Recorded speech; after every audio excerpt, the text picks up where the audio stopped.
Здравствуйте, мои уважаемые зрители! Прошлый ролик вызвал вашу реакцию. Я решила продолжить тему конфликтов. Многие из вас задавали вопрос, а как не ввязываться в конфликт. Давайте попробуем разобраться. Итак, когда мы с вами говорим про конфликт, мы все время говорим про две стороны, которые из него выйдет или победителем, или проигравшим. И для того, чтобы понять суть конфликта, нам необходимо переместиться в животный мир. Давайте представим, что два зверя встретились и по какой-то причине не конфликтуют. Из-за самки, из-за еды, из-за ореола обитания, может быть, из-за места в стае. И эти два зверя, они начинают драться. И в этой драке тот, кто проиграет, ощущает себя униженным, растерзанным, и победитель возвышается над ним, может даже поставить ему лапы на грудь, рычать в лицо или же растерзать полностью. То есть проигравший – это практически как уже погибший. И поэтому мы, ввязываясь в конфликт, но в конфликт не человеческий, а уже звериный, боремся за это место победителя, и нам жутко оказаться проигравшим. Особенно, когда два зверя борются внутри круга, а вокруг сидит стая.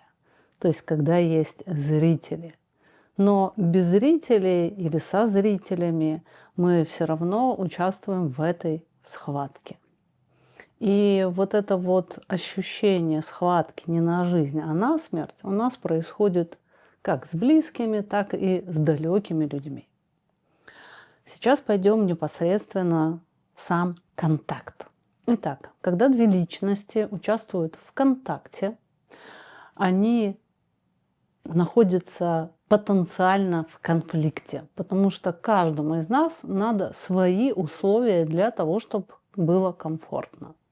И темы для разговоров, и звук голоса, и тембр голоса, и эмоциональный контекст речи, и даже внешний вид собеседника, как он себя ведет, сколько он делает жестикуляций.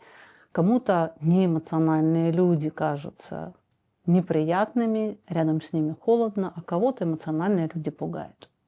Поэтому мы первоначально находимся в конфликте, но как бы негласно договариваемся, что мы будем вести себя мирно.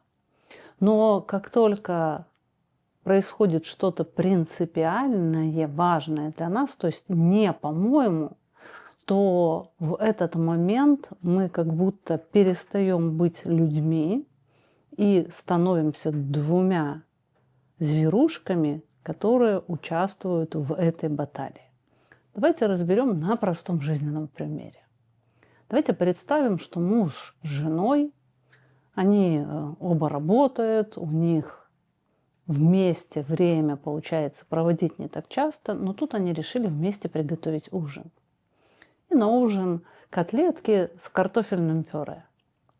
И вот жена говорит мужу: помоги мне, пожалуйста, сделать картофельное пюре, потолки картошку. И пытается налить молоко в кастрюлю, а муж говорит: не наливай молоко, картошку надо толочь без молока, она тогда лучше толчется. А жена говорит: нет, надо сначала добавить молоко, вскипятить его в кастрюле, чтобы пюре дольше простояло. Муж говорит: нет, картофельное пюре надо толочь без молока и масла. И это вам сейчас говорю спокойным тоном, но в жизни так не бывает. То есть, когда муж говорит, что надо толочь без молока, то в этот момент он еще не находится в конфликте. Но когда жена не соглашается с таким сценарием, то конфликт уже начинается, потому что изнутри человек, и если с ним не согласны, если не хотят делать так, как он считает правильным, он воспринимает это как атаку. То есть другой человек уже становится атакующим. Он атакует персонально меня. И мы редко в такие минуты задумываемся, откуда у нас вообще это правильно, что так правильно. Но оно кажется нам каким-то неписанным законом, каким-то спущенным с небес постулатом, который нам невозможно нарушить. И конфликта нет, когда муж говорит, молоко не надо добавлять, но конфликт может возникнуть, если жена поведет себя следующим образом. Я подготовила ступени, и когда я говорю «нет», надо добавить молоко. Видите, я своим тоном как будто ставлю себя на ступеньку выше, чем муж. Я перехожу в назидательный тон, и я перехожу в тон, в котором я претендую на свою лучшесть, на свою главность и на свою правоту. Муж, слыша такой тон, будет хотеть стать еще на ступеньку выше для того, чтобы победить меня. И если вы будете внимательны в конфликтах, то вы услышите, как он эскалируется, и это слышно по голосу, как он начинает становиться громче, и появляется эмоциональное давление. То есть, когда я говорю «потолки картошку», то это спокойный, а когда я говорю «нет», в нее надо добавить в начале молоко. Видите, я эскалирую конфликт, и как только я выбираю тон, или муж выбирает тон, например, он говорит «нет, так неправильно». То есть «нет, так неправильно», он сразу становится на ступеньку выше. А если человек становится на ступеньку выше, то другому предлагают быть на ступеньку ниже. То есть я уже хочу победить, и я хочу быть правым, а быть правым, быть главным, быть победителем – это всегда предложение другому стать проигравшим. Так мы это считываем. И это так и есть. Потому что когда я разговариваю определенным тоном, я другому предлагаю быть выше, а сама ниже, а сама поднимаюсь выше. Например, я говорю, что ты, милый, так неправильно делать с картошечкой.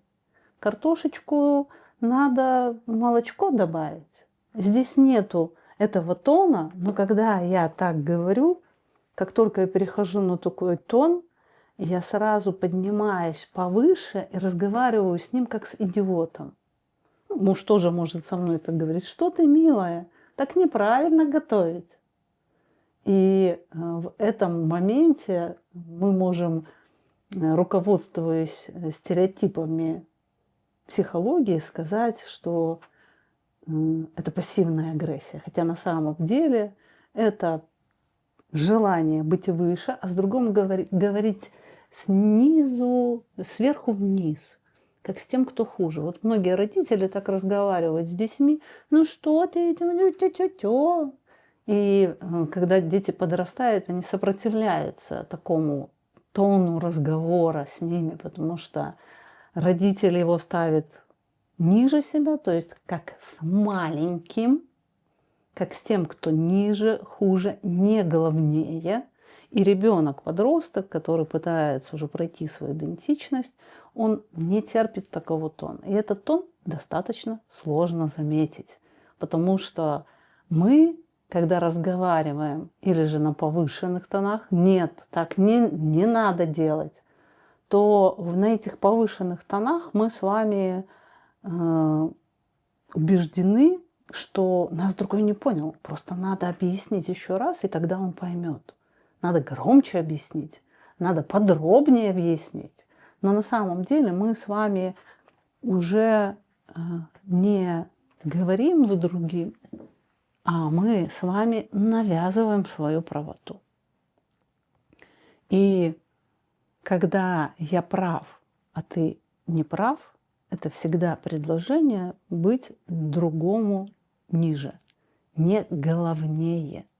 И вот этот тон в себе сложно узнать, потому что изнутри на нашем внутреннем экране идет одна картинка, один сюжет, а когда нас снимают снаружи, если бы кто-то снял в эти моменты, то я бы тогда увидела совсем другую картинку. То есть изнутри мне так не казалось. Какие-то окрики на близкого.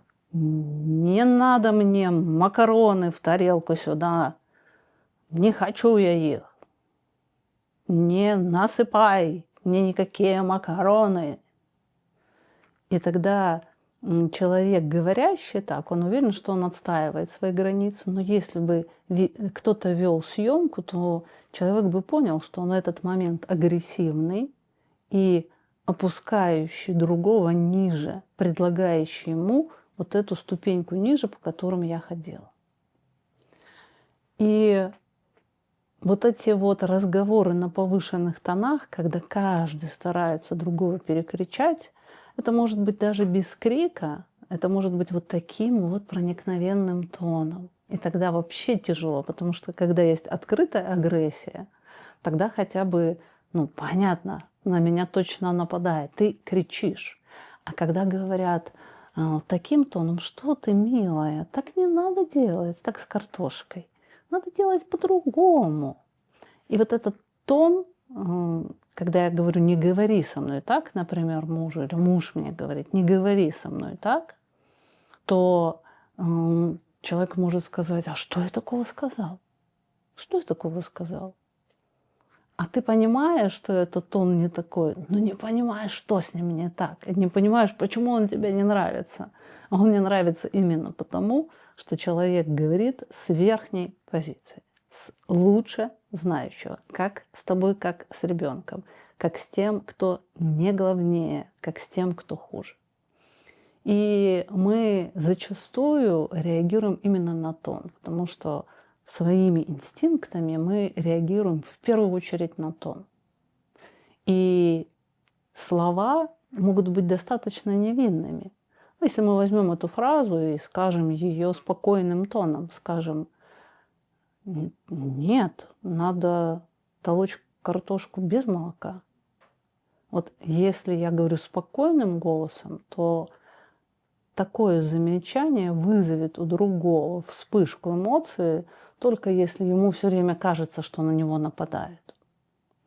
И для того, чтобы мне потом понять, из-за чего произошел конфликт, мне надо точно понимать, в каком эмоциональном состоянии была персонально я. Если я понимаю, что сейчас может начаться конфликт, то я начинаю обращать на себя больше внимания. Я понимаю, что все, здесь уже пространство накаляется. И в этом накаленном пространстве очень неплохо осознавать, а что ты сейчас чувствуешь, что с тобой происходит. Не идешь ли ты на эту ступеньку выше, чтобы доказать что-то другому? Не сдерживаешь ли ты свое желание победить? И конфликты могут рождаться из-за каких-то пустяков даже. Бывает и по принципиальным вопросам, но непримиримый конфликт возникает именно тогда, когда каждый из него хочет выйти победителем, не найти решение проблемы, а именно не быть тем зверем, который убежит, поджав хвост. И вот таким образом обычная кухня, на которой жена с мужем решили организовать совместный ужин, побыть вместе, пообщаться, может стать филиалом ада, где кухня превращается в адский татами, на котором происходит борьба Есть такое выражение «борьба нанайских мальчиков». Там один танцор оделся так, как будто он два мальчика, которые борются. И вот в этом конфликте, если оба супруга не понимают, что они сейчас делают, что они как два зверя борются и хотят победить, или двое коллег так борются, или двое партнеров так борются, или же двое друзей так борются, то уже непонятно, из-за чего все началось, непонятно, в чем суть проблемы, проблема не решается, а идет такое слияние и сплетение вот именно в этой борьбе. И не пойти конфликт нам могут помочь надличностные цели. Я видела, вы задавали в комментариях вопрос, а что это за надличностная цель? Ну, это, например, когда я не иду с коллегой в конфликт, потому что я хочу сохранить определенную атмосферу на работе. Когда я понимаю, что этот скандал, он будет патологичен и для коллектива, и для меня, и для моих отношений с человеком. То есть когда я мыслю чем-то большим, чем я мыслю, например, коллективом, или я мыслю стратегически, а как это будет в будущем, или я мыслю понятием «семья», когда я понимаю, что отношения с мужем – это семья, это пространство большее, чем я, большее, чем он, там, где мы вдвоем живем. Или же с партнером я понимаю, что надо искать выход, потому что я просто буду плодить врагов. Вот многие люди, которые не умеют бороться с желанием звериным победить, они оставляют после себя много врагов. И вот этот конфликтный, так, чтобы уже вообще не общаться, это именно вот это желание победить и ощущение, что ты униженный, когда проигравший. Это абсолютно звериная наша часть. Также, когда человек в обиде уходит, это как раз отложенная победа. То есть я обиделся, потому что я был прав, я прервал контакт, но я-то понимаю, что я прав. И вот эта правота, неправота, то есть моя правота становится знаком равно я проигравший. И если понаблюдать за дискуссией людей, то можно увидеть, как они общаются нормально, а потом входят в клинч, что нет, я прав, я главнее, и из-за этого тона идет эскалация в целом конфликта. Вот иногда люди, вот в соцсетях это хорошо видно, когда они пишут комментарии. То есть, например, блогер говорит что-то для всех, какую-то идею высказывают, а человек в комментарии начинает нападать персонально на блогера, то есть начинает его оскорблять. То есть он даже не понимает, что этот человек говорит для всех, это идеи. Ему кажется, что напали персонально на него, поэтому и атаковать мне надо персонально этого блогера. И, конечно, когда такие комментарии встречаются, то есть вы встретились с скандалистом, и здесь надо быть очень аккуратным, потому что вас пришли победить. Вас пришли сделать проигравшим и доказать свою правоту. Еще бы хотела акцентировать ваше внимание, что когда мы вступаем все-таки в конфликт, но вот другой человек идет на конфликт, то здесь в этом моменте невозможно ни проиграть, ни выиграть. То есть мы не говорим, что надо выиграть, или ни в коем случае не надо побеждать, надо уметь быть проигравшим. Мы так не говорим, потому что если мы проигрываем, то человек другой, вот это звериное, он начнет захватывать еще больше и больше пространства, еще больше и больше устанавливать свои правила. Но если мы идем в это прояснение как желающие победить, то мы создадим пространство двух врагов. И поэтому по-человечески выходить из конфликтов – это когда ты отмечаешь свои границы, то есть ты говоришь, мне не нравится тон, с которым ты говоришь это спокойно. То есть здесь надо точно понимать, не говоришь ли ты со ступени, не говоришь ли ты с желанием победить. И другой человек, если ты не втянут, не втянулся в его конфликт, а ему важно втянуть в конфликт, потому что он уже зверь, и ему нужен зверь.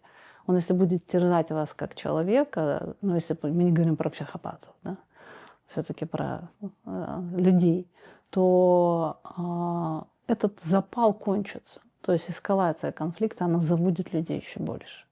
И вот это мирное решение конфликта – это тема моих следующих исследований и роликов. И напомню вам, что в эту субботу уже состоится вебинар про больное самолюбие. Вот как раз мы будем говорить про то, как наше самолюбие ранится от чужих слов, и как в нас просыпается этот зверь, который хочет победить, про узнавание раненого самолюбия. Так что приходите. И напоминаю, что в октябре состоится такой эксперимент-проект, где я буду проводить открытые психоаналитические сессии. То есть там будет возможность посмотреть на внутренний мир изнутри. Я буду объяснять, что там были за структуры, почему я так вела сессию и так далее. Так что приходите на проекты и, как всегда, попрошу вас в комментариях написать, а какие ваши рецепты не входить в конфликт с другим. Делитесь своими знаниями и до встречи.